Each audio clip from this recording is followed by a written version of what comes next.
किन लोगों को कभी दान नहीं देना चाहिए। दान देने के कारण हम पुण्य के बजाय क्या पाप के भागीदार बन सकते हैं? तो ये जानने के लिए वीडियो को बिना स्किप किए लास्ट तक जरूर देखें और अभी तक चैनल सब्सक्राइब नहीं किया तो सब्सक्राइब भी जरूर करें। शास्त्रों एवं धर्म पुराणों में दान का सबसे महत्वपूर्ण स्थान बताया गया है। इतिहास में कुछ लोग तो केवल अपनी दान नीति के कारण ही प्रसिद्ध हैं, जैसे कि अंगराज कर्ण, जिन्हें दानवीर कर्ण भी कहा जाता है। पुराणों में कहा गया है कि जो मनुष्य अपनी धन संपदा में से लेस मात्र भी दान नहीं करता, वास्तव में उसका जीवन किसी पशु से कम नहीं है। फिर कुछ लोग सोचने लगते हैं कि आखिर हमारे पास जितना धन है उसमें से कितना दान किया जाए कि हमें पुण्य की प्राप्ति हो। इस प्रश्न के उत्तर स्वरूप में कहा जाता है कि आप अपनी इच्छा शक्ति से जितना चाहे उतना दान कर सकते हैं, लेकिन दान आवश्यक है। इसके लिए एक पैमाना भी निर्धारित किया गया है कि प्रत्येक मनुष्य को अपनी कमाई का 10वां हिस्सा दान दे देना चाहिए। लेकिन इन लोगों को क्या दान करना चाहिए, किसे दान नहीं करना चाहिए,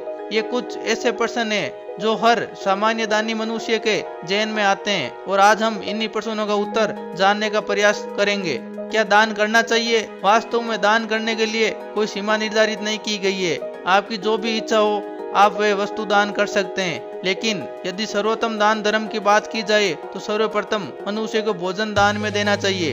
यदि मनुष्य को ऐसे व्यक्ति को भोजन दान में देना चाहिए जो सच में भूखा हो। भोजन दान में देना सर्वाधिक पुण्य का काम है, क्योंकि भोजन प्राप्त करना प्रत्येक मनुष्य का प्राथमिक अधिकार है और जीवन जीने के लिए सर्वाधिक आवश्यक है भोजन। भोजन के अलावा व्यक्ति को अन्य लोगों के लिए जल की व्यवस्था भी करनी चाहिए। यदि आप जल की कोई बड़ी प्याऊ नहीं बना सकते हो, इसमें कोई दुविधा नहीं है। इसके बजाय आप 5-10 मटकियां भरकर भी रख सकते हैं, जिससे आते जाते राहगीर ठंडा जल प्राप्त करके अपनी प्यास बुझा सके। भोजन पानी प्राप्त करने के बाद मनुष्य की तीसरी सबसे बड़ी आवश्यकता होती है कि उसके तन पर कपड़े हो। इसीलिए भोजन और पानी के पश्चात आप दूसरों को कपड़े का दान भी कर सकते हैं। विशेषकर सर्दियों के समय आप जरूरतमंदों को गर्म कपड़े दान करके पुण्य लूट सकते हैं। इनके पश्चात मनुष्य की चौथी सबसे बड़ी आवश्यकता है कि उसके रहने के लिए कोई छोटा मोटा निवासी स्थान हो। इसीलिए आप जरूरतमंदों के लिए छोटा मोटा निवासी स्थान भी बना सकते हैं। ध्यान रखिए कि इसमें आप बड़ा मकान बनवाने के लिए बाध्य नहीं है, बल्कि आप कोई छोटी मोटी व्यवस्था करके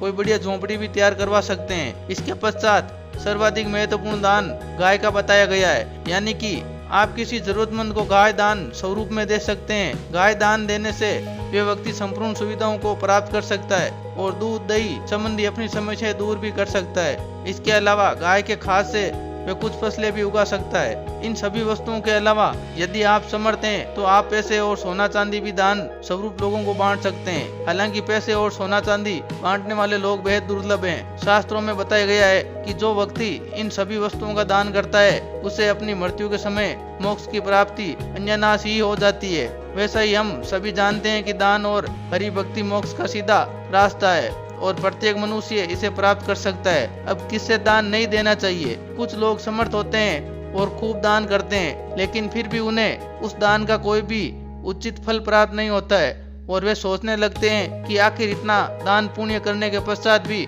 उन्हें उचित फल की प्राप्ति क्यों नहीं हो रही है। इसका सीधा सा उत्तर यह है कि ज्यादातर लोग ये नहीं जानते हैं कि हमें किसे दान करना चाहिए और किसे दान नहीं करना चाहिए। अपनी इसी नासमझी के कारण ही लोग कुछ ऐसी व्यक्तियों को दान दे देते हैं जिन्हें दान देने से वास्तव में कोई पुण्य प्राप्त होता ही नहीं है। बजाय इसके हमें अनजाने में उस पाप के भागी बन जाते हैं जो हमने कभी किया ही नहीं है। शास्त्रों में वर्णित है कि दान का बड़ा महत्व है, लेकिन कुछ दुष्ट प्रवृत्ति के लोग अपनी बुरी स्थिति के बावजूद भी दान लेने के योग्य नहीं है।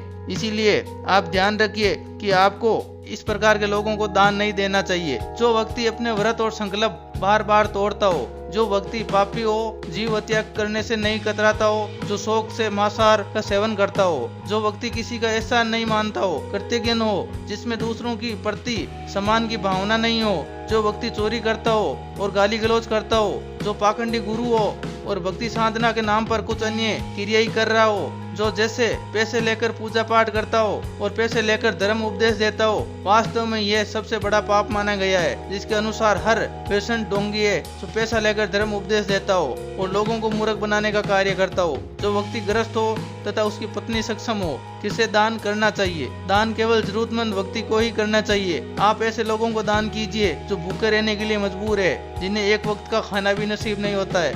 आप ऐसे बड़े बूढ़ों की सहायता कीजिए जो अपनी औलादों के तिरस्कार के शिकार हैं। आप ऐसे छोटे अनाथ असहाय बच्चों की सहायता कीजिए जो किस्मत के मारे किसी अनाथ आश्रम में रहने के मजबूर हैं। आप ऐसे दुखी लोगों की सहायता कीजिए जो चाहते हुए भी अपनी जरूरतें पूरी नहीं कर पा रहे हैं।